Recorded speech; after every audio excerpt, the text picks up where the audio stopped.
My Govan and my friends, welcome to another video. We all know that the Rings of Power, Amazon Prime's new series, has been an absolute dumpster fire in terms of marketing. With every video they release, they show just how cheap and low effort it is, and with every picture, we see just how cheap and inaccurate and unthought out the costume design is. This video, I intend to redesign and fix Celebrimbor's costume as we see here. Celebrimbor's costume might just be one of the most atrocious costume designs I've ever seen. This overworked, overdesigned green tunic and the hairstyle, everything about it, it just makes me so upset. This video I'll be going over why this costume doesn't work and exactly how we can fix it, make it look more like The Lord of the Rings. Because let's face it, this looks nothing like how anyone imagined Celebrimbor to look, or how even the most normie fans imagined elves to look. This looks more like the Green Goblin from Spider-Man. As you can see here, the likeness is absolutely uncanny. I mean, even the hairstyle, it's like they were intending to have some sort of homage to Green Goblin here. Let's discuss why this costume doesn't work. First of all, the most important thing is the color scheme. The color scheme of the gold and velvet gray.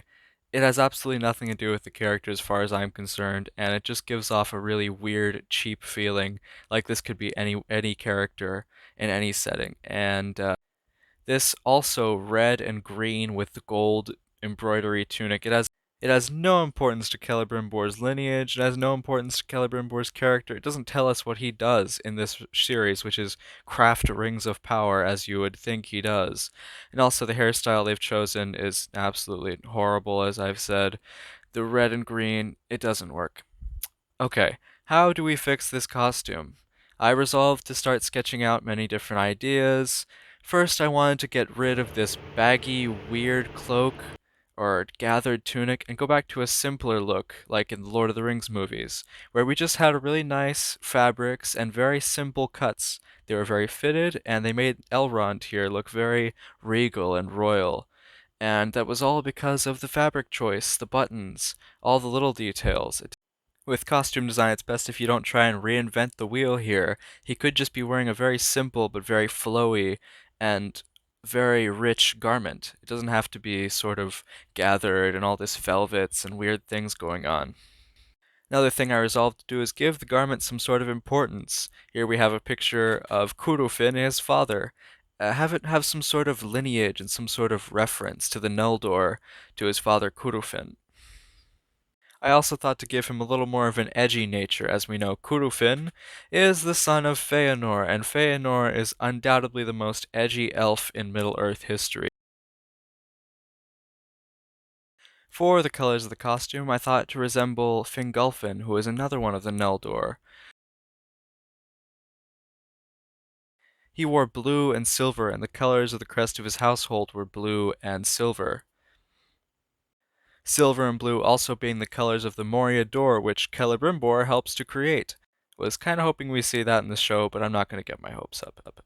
On to important motifs. I think motifs should not be shied away from in costume design, and I think it's silly to try and hide them as we see with the Rings of Power costumes. Here we are looking at the Star of Feanor, and stars and this crest in general are a very important part of the costumes in The Lord of the Rings.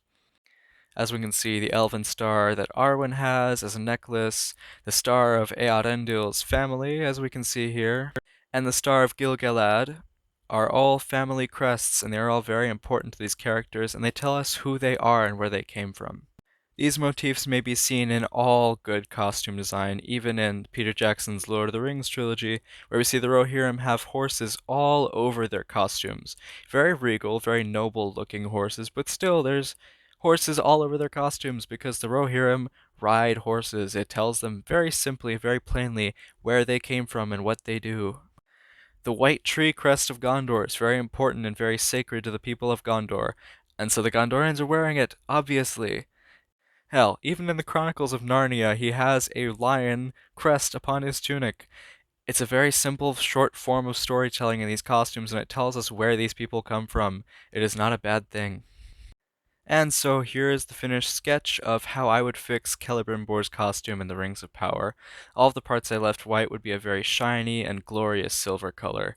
It has lots of natural nature motifs all around it. It has the Star of Feanor, which is present but not overpowering, the red cloak given to him probably by Curufin, and his hair, which I have fixed. It is now very dark, as most of the Noldor's hair is, and it is adorned to be very fancy and very showy, as it should be. His long sleeves and the draping garment are extremely simple, yet they show how regal and noble the House of the Neldor was. As a bonus for this video, I decided to give Celebrimbor a working outfit, as we know that he is a man who works a lot, and that is going to be his job, supposedly, in the Rings of Power series. So, here is what I came up with. He is working in extreme heat conditions, so he only has the bare minimum of what he needs. He has leather pants, leather boots, leather gloves, and a leather apron with a star of Feanor upon it. His hammer is very simple, yet it has motifs of natural beauty on it, and his hair has a crown that is very simple and is tied back to be out of his face while he's working. This is very simple costume design. It has a motif, it has symbols, it shows us who the character is and what he's going to be doing. This is what I've come up with. How would you fix the costume design of Rings of Power? Let me know in the comments below, and as always, thank you for watching. Subscribe for more.